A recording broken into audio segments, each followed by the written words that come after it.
Olá, um bom dia para você, ou uma boa tarde, ou uma boa noite. Não sei quando esse vídeo vai chegar até você. Eu sou o Reverendo Diego e nós estamos na Escola Bíblica Dominical dos Adolescentes, da UPA, da União Presbiteriana de Adolescentes da Igreja Presbiteriana de Botafogo. E é o dia 3 de julho, não é? A aula do dia 3 de julho de 2022. A gente está dando continuidade. Essa é a segunda lição, a segunda classe, a segunda aula, perdão, da nossa viagem pela história da redenção, número 4, em que a gente está falando sobre aquele período ali do retorno do exílio propriamente dito, né? A gente ouve muito essa história na igreja, os pastores falam, os professores falam, e às vezes a gente fica meio perdido. Quando foi isso? O que aconteceu? Qual era o contexto? Pois bem, nessa viagem pela história da redenção que a gente está fazendo já há alguns meses, começando lá no Gênesis, na primeira parte, indo até o livro de Segundo Reis, a gente está agora nesse período ali do exílio e do pós-exílio, quando o povo volta da escravidão na Síria, na Babilônia, um período importantíssimo da história do povo de Deus que a Bíblia relata e certamente muito útil para mim, muito útil para você também. Então, né, reforçando, a gente está no dia 3 de julho de 2022 e se você está pegando e assistindo esse vídeo num outro momento, numa outra aula, espero que a bênção de Deus, da mesma forma, esteja sobre você. As aulas anteriores, inclusive a aula passada, que foi a primeira aula dessa lição, com a Letícia, estão aí na nossa playlist do YouTube, Igreja Presbiteriana de Botafogo, playlist, Escola Bíblica Dominical. Você vai encontrar ali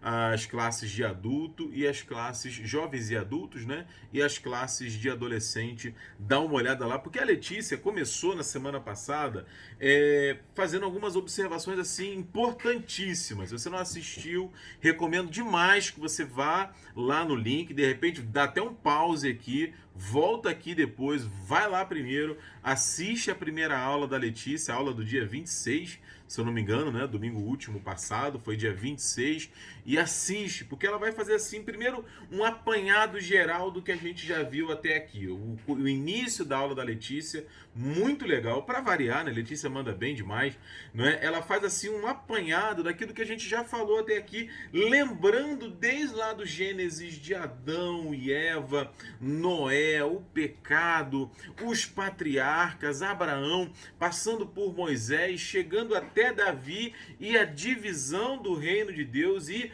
ela até brincou com a série famosa, né, da HBO, o Game of Thrones, que bem parece um Game of Thrones mesmo, né? Muita disputa, reis que servem a Deus, reis que não servem a Deus, reis bons, reis ruins, muitos problemas ali entre o povo de Deus que culminam, não é que assim, chegam ao ápice quando a guerra eclode, né? Quando a guerra surge, primeiro no Reino do Norte, ali no ano 722 a.C., quando o Reino do Norte estava dividido, né? A gente já viu isso, Reino do Norte, Reino do Sul.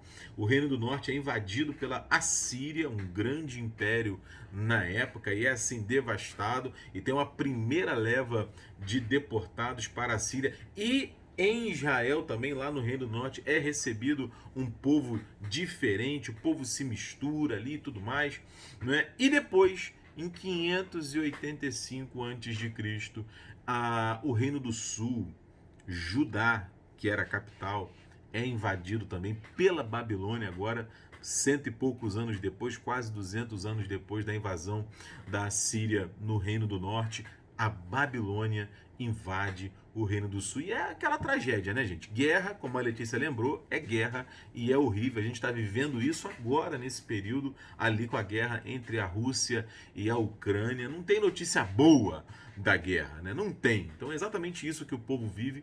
E tinha também essa particularidade de levarem cativos, levarem exilados o povo da terra conquistada, da terra invadida, para a capital vencedora da guerra, que no caso era a Babilônia. Ele lembrou disso tudo e lembrou que é nesse contexto que o Ezequiel está. O Ezequiel era um sacerdote, isso vai ser muito importante daqui a pouco, quando a gente entrar propriamente na nossa aula, saber que o Ezequiel era um sacerdote que estava ali com seus 30 anos quando ele escreve o seu texto e fala das visões e da mensagem que Deus trouxe para ele. Não é? E ele estava lá na Babilônia. Ele chega a dizer, a gente vai ler daqui a pouco aqui na Bíblia, que é da Bianca, da minha esposa, essa daqui. Eu acho muito bonitinha essa Bíblia que ela ganhou de presente do Mackenzie. Né? Ele está na Babilônia, ali junto ao rio Quebar. Não é? Enfim, fantástico, né? Fantástica a introdução da Letícia. Depois ela começou a falar sobre o Ezequiel. E aí ela lembrou, não é, que no chamado do Ezequiel, isso vai ajudar a gente muito hoje aqui também, tá incluso uma informação que para mim e para você ainda hoje é importantíssima. Porque o Ezequiel é chamado para pregar para um povo rebelde, para um povo desobediente, para um povo que assim sabia que Deus existia, já tinha ouvido falar sobre Deus. Muitos deles, obviamente, eram povo de Deus, não é, que andaram com Deus, que conheciam a Deus, mas ainda assim estavam fazendo pouco caso do Senhor. Né? E aí o Ezequiel é chamado para pregar, ou seja, chamado para falar, para pregar, para anunciar num contexto hostil. Num contexto assim que não era receptivo à palavra de Deus. Gente, né, isso não é muito diferente do tempo que a gente vive hoje. Né? A gente hoje vive um tempo hostil ao evangelho também. Como assim, Diego, hostil ao evangelho? Não é que assim, ou o evangelho para muita gente não faz a mínima diferença, não é relevante. Ah, Deus existe, ah, tá, Jesus, ah, morreu na cruz, ah, tá, beleza e tal. Né? Ou as pessoas têm até assim algum tipo de rejeição, literalmente. A gente tem visto crescer casos de todas as matizes, ou seja, em vários aspectos, inclusive contra cristãos ao redor do mundo, de intolerância religiosa, o que é um absurdo. Que é um absurdo, né? As pessoas precisam ser respeitadas, seja pela fé que elas professam, seja por qualquer, desde que não seja crime, né? O que elas vão fazer, todo mundo tem que ser respeitado, inclusive no que diz respeito à sua fé, à sua prática religiosa, né? E a gente tem visto muito disso. Então, assim, o nosso mundo hoje não é, né? Passados aí 2500 anos, que é o tempo que nos afasta mais ou menos lá do Ezequiel, tem muita coisa que não mudou.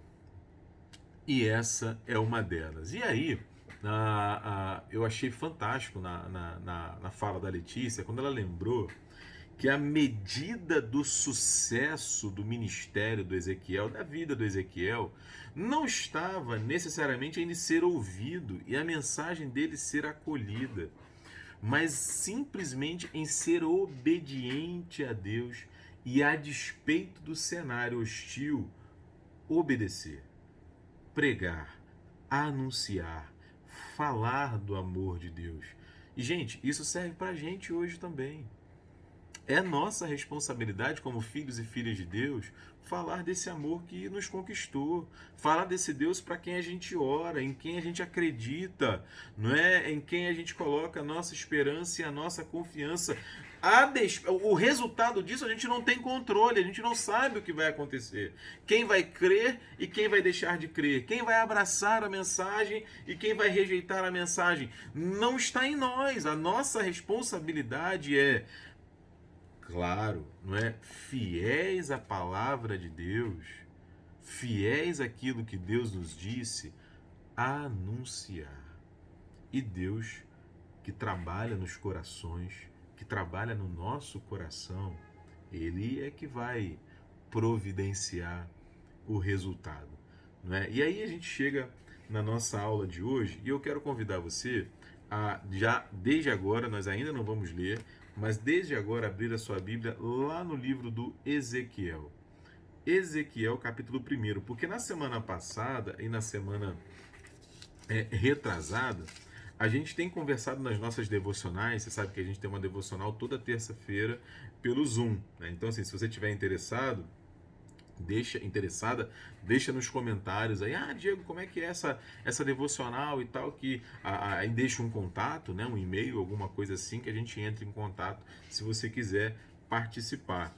A gente tem uma devocional todas as terças-feiras às 7 da noite. A gente tem falado a partir do capítulo 2, principalmente, né, do chamado de Ezequiel e tudo mais. Hoje a gente vai falar um pouco sobre essa visão que o Ezequiel tem de Deus, que é uma das visões extraordinárias que a gente vai encontrar ao longo do livro do Ezequiel, que é um dos profetas maiores, né? Um livro longo, bastante longo, que desde já eu incentivo você fortemente a ler. Né? Se encontrar alguma dificuldade com a tradução Almeida Revista e Atualizada, que é a que a gente usa normalmente, né? Busca uma outra tradução. Por exemplo, eu comprei na semana passada essa versão aqui, que é a Nova Versão Transformadora, não é, que não chega a ser uma paráfrase, não é, mas é uma versão assim atualizada, né? Com texto, com as palavras um pouco mais contemporâneas, digamos assim. É legal demais, né? Então tem a nova tradução da linguagem de hoje, que é uma paráfrase. Tem a mensagem, né? Que eu até mostrei para vocês, acho que na aula da semana retrasada, não é, que é uma paráfrase também. Então, assim, não precisa deixar de ler por conta de eventual, o telefone tá tocando lá, deixa tocar, né? Dificuldade com português, pelo amor de Deus, né? Dá pra gente encontrar caminho para isso. Mas deixa a Bíblia aberta aí, no capítulo 1, porque, gente, o tema da aula de hoje da gente tem a ver com o seguinte, né? O que a gente faz quando as coisas parecem que não tem mais jeito? Quando a gente olha para uma circunstância, não é? E a gente pensa assim, puxa, qual é a saída? Foi exatamente sobre isso que eu conversei com os adolescentes na devocional de terça-feira passada, próxima. Não é? Não apenas na vida da gente, mas quando a gente olha para o mundo, para a realidade, assim, diante de nós, a gente vê guerra, vê maldade, vê crise política, né? Crise entre os países, crise entre as pessoas, e tem crise nos Estados Unidos, tem crise no Brasil, tem crise na Europa, tem crise na África, tem crise, né? E aí a gente fica até meio assim, puxa, será que tem saída? Será que tem esperança? E aí, uma coisa já de cara, a gente precisa ter a consciência, que é o que a gente vai ver aí nesse capítulo 1, principalmente ali nos versículos 26 a 28. Né? Deus continua no trono dele. Deus continua reinando. Né? Porque, veja, relembrando o que é muito importante para nós, o contexto ali de Israel. Né? Ezequiel, ele viu que Deus, a despeito da guerra e da destruição, ele continuava sob o trono. É isso que a visão dele mostra pra gente nesse capítulo 1, que a gente já vai ler. Não é? O Ezequiel, à semelhança de outras personagens bíblicas, né, de outros homens e mulheres na Bíblia, ele viu Deus no seu poder extraordinário. Né? E é isso que dá ânimo, e é isso que dá força, e é isso que dá esperança para que ele não desanime diante do cenário e das circunstâncias, que, como eu falei, tantas vezes a gente observa e acha que não tem caminho, que não tem saída. Por exemplo, se você for ali, eu estou olhando aqui as minhas anotações, né? No segundo livro dos Reis, no capítulo 6, nos versículos 15 a 17, você vai ver ali um momento de tensão, não é? Em que o Eliseu e o aprendiz de profeta, o jovem ali, aprendiz, se eu não me engano era Geazi, não é? O nome dele, o Geazi fica desesperado, a gente vai morrer, o pessoal vai matar a gente e tal. Aí o Eliseu faz uma oração. Ele faz uma oração pedindo que Deus abrisse os olhos do jovem rapaz para que ele visse espiritualmente. E aí o rapaz fica assim, extasiado, porque ele vê a figuras extraordinárias, anjos e tudo mais, que estavam ali junto com eles. Ou seja, eles não estavam sozinhos, mas os olhos deles não conseguiam, os olhos dele não conseguiam enxergar. Eliseu estava vendo isso, né? Outro que vê isso também, de forma assim muito interessante, é o apóstolo Paulo. Quando ele vai dizer lá em Efésios 6, no capítulo 12, quando ele fala sobre a armadura espiritual, não é? Quando ele fala sobre a couraça da justiça, a espada da fé, o capacete da salvação, né? Que é uma metáfora fantástica ali de como Deus nos equipa, não é? Para a caminhada da vida. Esse é um tema espetacular para a gente trabalhar posteriormente, não é? Ele fala que a nossa luta, ou seja, a nossa guerra, ela não é contra a carne e o sangue. Ou seja, a minha luta não é contra a minha esposa, a Bianca. A minha luta não é contra os meus filhos. A minha luta não é contra o meu colega da escola, o meu colega do trabalho. A minha luta não é contra a carne e o sangue. A minha luta é contra os principados e potestades nas regiões celestes. Ou seja, contra o mal espiritual, né? Há essa dimensão espiritual, tanto de Deus nos protegendo quanto do mal, né? E às vezes eu estou lutando contra outra pessoa com raiva, com inveja, com maldade no meu coração. Ela está agindo de maldade comigo, eu quero vingança e tal, né? E não é isso. Eu preciso ter essa consciência desse mundo espiritual, que a gente está imerso nele, né? A gente está imerso nele. Deus, o próprio Deus, é espírito. Então a gente precisa dessa consciência. E claro, né, gente? O próprio Senhor Jesus viu. Pensa, Jesus na cruz, gente. No pior momento no ministério dele aqui entre nós, humilhado, vilipendiado ali, maltratado, cuspido, espancado, ele entrega o seu espírito ao Pai. Ele não perde a confiança no Pai. Por quê? Porque ele tem a plena convicção de que o Pai continua reinando. Né? Então, assim, quando a gente pega esse texto do capítulo 1 e essa visão que o Ezequiel tem, a gente repara isso. Vamos orar, então, para poder pedir a Deus que nos abençoe aqui nessa segunda metade da aula também, né? Ah, Senhor, obrigado por a gente estar junto aqui e podermos refletir sobre a Tua palavra. Fala mais com a gente, Senhor, e ensina a gente a Tua vontade através dela. Por misericórdia, a gente pede e desde já agradece, Senhor, em nome de Jesus. Amém. Beleza? Então, assim, como eu falei, nessas situações limites, como que a gente precisa agir? O que a gente precisa ter em perspectiva, né? Qual é a consciência que a gente precisa cultivar? É isso que o Ezequiel está convidando a gente a fazer aqui nesse início do capítulo 1. Por quê, gente? Era exatamente a situação que Israel vivia. Tendo perdido a guerra, tendo sido exilado, tendo sido o templo, né, o magnífico templo construído por Salomão, completamente destruído, assim, numa carnificina, uma barbárie horrorosa. A Letícia lembrou isso também na aula da semana passada, não é? E agora, o que fazer? Deus abandonou a gente, será? Não é? Será que ele não ouve mais as nossas orações? Como que isso tudo foi acontecer? Né? E aí, a primeira lição da gente aqui, né, e é agora que a gente vai ler o texto, né, é que Ezequiel ele vê um Deus que se move e que age na história. Né? O Ezequiel vai ver um Deus que não está parado, não está relapso, não está dormindo, não está derrotado, né? Mas pelo contrário, ele se move e ele age na história. Como assim, Diego? Porque veja, né, o povo de Israel perdeu a guerra e estava exilado na Babilônia. Mas, gente, Deus não perdeu a guerra. Deus não perdeu a guerra, Deus não está morto, né? Como diz lá aí o filme famoso, que eu acho que já tem até o 3 ou 4, Deus não está morto, embora muitos, lamentavelmente, muitos israelitas estivessem mortos por conta da guerra, mas Deus não perdeu a guerra, Deus não está morto, o templo foi destruído. O templo, que era ali o símbolo da presença de Deus, que guardava ali a arca da aliança e tudo mais, mas Deus não foi destruído e Deus não depende do templo para se manifestar ao seu povo. É claro que não.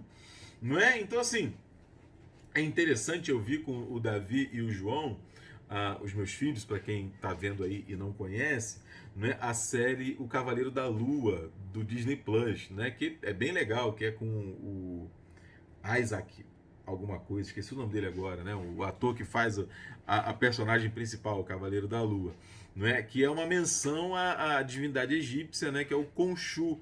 E é interessante porque o Khonshu ele fica confinado, ele fica preso. Eu tenho aqui o meu bebê Yoda, né? Que eu ganhei de presente da Helenice. É uma graça, né, gente? Né? O Khonshu ele fica confinado à estatueta de barro, ele fica preso ali. Né? E os israelitas certamente pensavam que de alguma maneira Deus estava ali preso, limitado ao templo, mas ele não está. Ele não está. E na visão do Ezequiel, ele tem esse vislumbre. Ele tem esse vislumbre. Olha isso, vamos lá. Ezequiel capítulo 1, a partir do versículo 1. Acompanha aí comigo, por favor. Ezequiel 1, a partir do versículo 1. Aconteceu no 30º ano de vida do Ezequiel, né, no 5º dia do 4º mês, que estando eu no meio dos exilados, olha onde Ezequiel estava, né, junto ao rio Quebar, né, lá na Babilônia, se abriram os céus e eu tive visões de Deus. E ele vai passar a relatar essa visão. No 5º dia do referido mês, no 5º ano do cativeiro do rei Joaquim, veio expressamente a palavra do Senhor a Ezequiel, filho de Búzio, sacerdote, olha isso, na terra dos caldeus. Caldeus eram os babilônios, não é? Junto ao rio Quebar, e ali esteve sobre ele a mão do Senhor. Aí, gente, versículo 4, ele vai passar a relatar a visão. Olhei, e eis que um vento tempestuoso vinha do norte, e uma grande nuvem com fogo a revolver-se e resplendor ao redor dela, e no meio disto uma coisa como um metal brilhante que saía do meio do fogo. Do meio dessa nuvem, olha isso, saía a semelhança de 4 seres viventes, cuja aparência era esta. Tinham a semelhança de homem. Cada um tinha 4 rostos, como também 4 asas. As suas pernas eram direitas, a planta cujos pés era como a de um bezerro e luzia como o brilho de bronze polido. Debaixo das asas tinham mãos de homens. Aos 4 lados, assim, todos os 4 tinham rostos e asas. Estas se uniam uma à outra, não se viravam quando caíam, cada qual andava para a sua frente. A forma de seus rostos era como de homem. À direita, os 4 tinham rostos de leão, né? À direita, um rosto de um leão. À esquerda, rostos de boi. E também rosto de águia, todos os 4. Assim eram os seus rostos. Suas asas se abriam em cima, cada ser tinha 2 asas, unidas cada uma à do outro. Outras 2 cobriam o corpo deles. Cada qual andava para a sua frente, para onde o espírito havia de ir. Iam e não se viravam quando iam. O aspecto dos seres viventes era como carvão em brasa, à semelhança de tochas. O fogo corria resplendente por entre os seres, e dele saíam relâmpagos. Os seres viventes zigue-zagueavam à semelhança dos relâmpagos. Gente, imagina isso. Que visão extraordinária. Até um pouco complicada a princípio de entender. Vale a pena dar um Google, né? Porque muita gente desenhou isso, imaginou isso. Então, se você for no Google e botar lá visão do Ezequiel, capítulo 1, vão aparecer várias ideias propostas assim de pictóricas, né, de imagem disso daqui. Depois ele vai ter uma visão de 4 rodas, e essas 4 rodas assim vão fazer muito sentido porque a gente vai falar aqui rapidamente. E depois no versículo 26 ele fala da visão da glória divina. Olha ali, ó, por cima do firmamento que estava sobre a sua cabeça havia algo semelhante a um trono, como uma safira. sobre essa espécie de trono estava sentada uma figura semelhante a um homem. Diego, o que é isso? O que está havendo? Não estou entendendo nada. Calma, calma. Como diria o Chapolin Colorado, palma, palma, não criemos cânico, né? Calma, né? Sabe nem quem é. Você que tem aí menos de 15, 14, 13 anos, talvez nem saiba quem é o Chapolin Colorado. Dá um Google também para poder ver. Né? O que a gente precisa ter em mente para entender essa imagem aqui? Né? E, claro, a mensagem dela. Primeiro, a Ezequiel é um sacerdote. Já falei isso. Ou seja, ele é um homem do templo. É um homem que está preocupado com a presença de Deus, que estava ali restrita na cabeça do israelita, não é? Comum, digamos assim, ao templo. Né? A preocupação dele é a lei e a palavra de Deus. Ué, a gente está aqui na Babilônia agora, será que Deus está com a gente ainda? Será que Deus não ficou lá em Israel, lá em Jerusalém? Será que Ele está acompanhando? Será que Ele está vendo o nosso sofrimento? E o templo foi destruído. Será que Deus foi embora porque não tem mais templo? E agora? Né? Como é que vai ser? O que vai ser de nós? É isso que está passando na cabeça do Ezequiel e do povo de Israel. Essa é a preocupação dele. Então, assim, essa visão que o Ezequiel tem é uma resposta de Deus a essas angústias.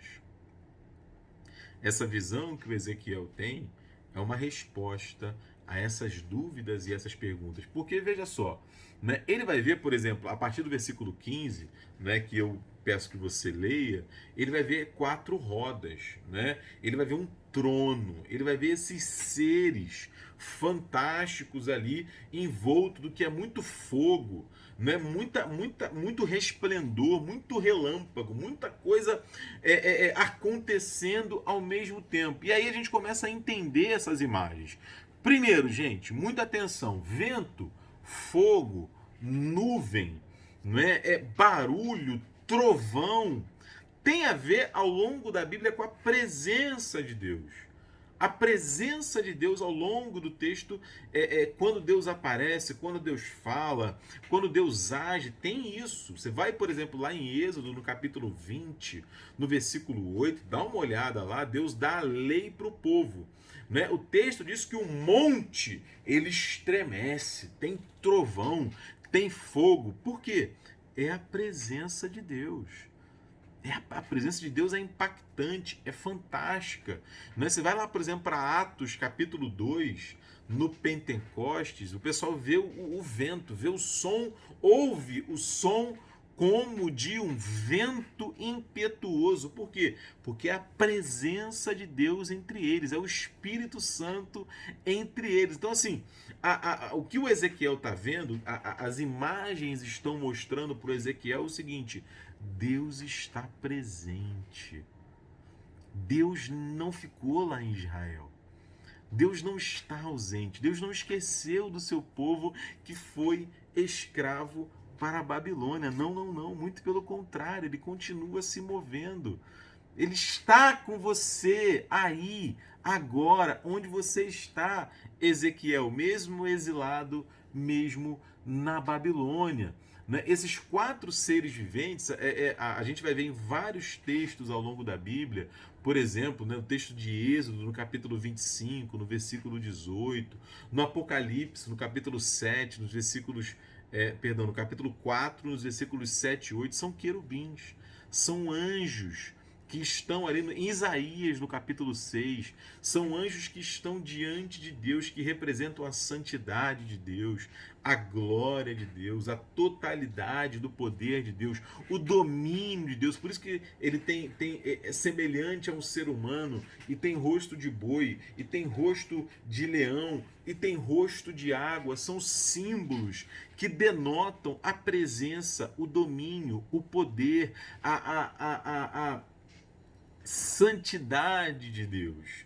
Então essa é a mensagem que quando a gente percebe essas imagens, chega a ser até meio simples, né? Espero estar conseguindo me fazer entender aqui para vocês, né? Deus, em primeiro lugar, está falando para Ezequiel o seguinte: Ezequiel, eu não estou restrito a Israel.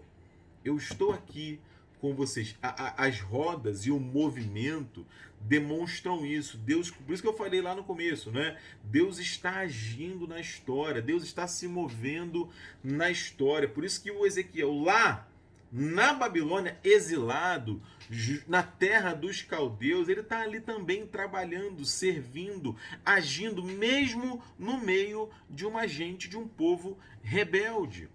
Não é? Diz o texto lá de Isaías, no capítulo 59, no versículo 1, um texto que eu gosto muito, que a mão do Senhor, ela não está encolhida que não possa salvar. Né? Tem gente que é engraçado, né? Às vezes a gente faz até essa oração, que, desculpe, com todo respeito, né? Se você faz, é uma oração, digamos assim, teologicamente equivocada. Ah, Senhor, né? A nossa oração, perdão, né? Nem move a mão de Deus. Né, como se Deus estivesse ali com a mão encolhida, impedido, tipo um tiranossauro rex, assim, impedido de agir. Aí a nossa oração vai destravando a mão de Deus. Gente, que isso? Que loucura. É claro que não. Né? É claro que não. O Isaías está falando, a mão de Deus não está encolhida, retida, que ele não possa salvar e abençoar. Então o Ezequiel está recebendo essa mensagem através dessa visão extraordinária. Deus não ficou lá em Israel, pelo contrário, a despeito da desobediência, da rebeldia do povo, Deus está ali, Deus está presente. E claro, né, ele está ali e é o que a gente vai ver ao longo de todo o livro de Ezequiel. Para quê? Para quê? Para que Deus está ali? Ele está ali para salvar, para trazer esperança, como ele está fazendo com Ezequiel. E também, gente, não se engane, ele está ali para julgar também. Né? A própria guerra e o próprio exílio já são um julgamento de Deus. Né? Assim, ó, vocês pecaram e agora vocês estão sofrendo as consequências do pecado de vocês. Né? E o que ajuda a gente a entender isso também é exatamente a presença dos querubins nessa imagem extraordinária que o Ezequiel vê. Porque o querubim na Bíblia, ele é símbolo disso, ele é símbolo de santidade, né? Ele é símbolo da necessidade de preservação, né, por nós, não é, da santidade e da glória de Deus. Porque, por exemplo, se você for lá em Gênesis, no capítulo 3, no versículo 24, logo após o pecado de Adão e Eva, eles são expulsos do paraíso, eles são expulsos do jardim do Éden.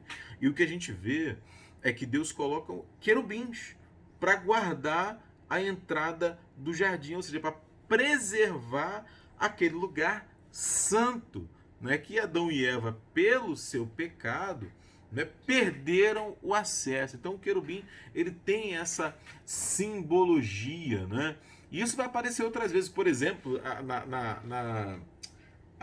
na arca, né? Na arca, tem ali sobre a tampa da arca 2 querubins, um virado para o outro. Por quê? Exatamente porque a arca era o símbolo da presença de Deus. Você já deve ter visto a imagem da arca várias vezes, né? E dentro da arca ficava guardada, além do maná, as tábuas da lei, símbolo da presença, da santidade e do poder de Deus. Então, assim, é interessante porque Deus, gente, né, ele não compactua com o pecado. E a história que o Ezequiel vai viver e vai narrar vai lembrar isso pra gente. E que não é diferente do que Jesus ensina. Se a gente for para o Novo Testamento e pensar em como isso tudo se aplica para a gente hoje, não é? O que a gente leva para casa de tudo isso, como diz o reverendo Leonardo Sayum, né? É que hoje não é diferente. Deus continua demandando, exigindo, não é? Impondo, literalmente as palavras são essas, não é? Sobre mim e sobre você, os seus filhos, a busca pela santidade, a busca pelo arrependimento, não é? Para que a gente, exatamente em primeiro lugar, desfrute de quem Deus é, do poder, do amor, da graça dele e, claro, não soframos as consequências do pecado. Essa é a mensagem de Jesus, essa é a mensagem de João Batista logo no início do ministério dos dois, né? De João Batista primeiro, preparando o caminho para Jesus iniciar o seu ministério, mensagem de arrependimento. Jesus, por exemplo, vai dizer, né? Arrependei-vos, porque está próximo o reino dos céus. Então, assim, o tempo passou e tanto o Ezequiel quanto o povo de Deus naquela época, como eu e você hoje aqui, a gente continua recebendo de Deus a mesma mensagem. Busca pela santidade, arrependimento, abandono da rebeldia, abraçar a Deus e a sua vontade, abandonar o pecado. Abandonar o pecado, gente, não tem como. Não tá legal, Diego, negócio de pecado, tá meio ultrapassado. Não, gente, pelo contrário. Pelo contrário, Deus continua demandando isso de mim e de você hoje ainda, e graças a Deus por isso. Então, assim, para a gente caminhar para o final da nossa aula, né, como é que a gente pode aplicar isso para a nossa vida hoje? Como que a gente aplica essa visão extraordinária de que, a despeito da guerra, a despeito das circunstâncias ruins, a despeito do pecado, do meu erro, tantas vezes que eu não consigo me desvencilhar, né? Acabou, não tem saída, não tem o que fazer? Não! Não!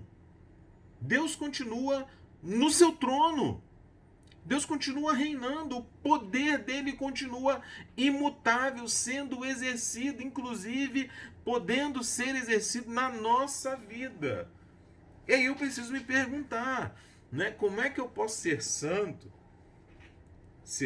buscar essa santidade aqui na minha casa, com a minha esposa, com os meus filhos, com os meus amigos, com a minha namorada, com o meu namorado, com meus amigos, enfim.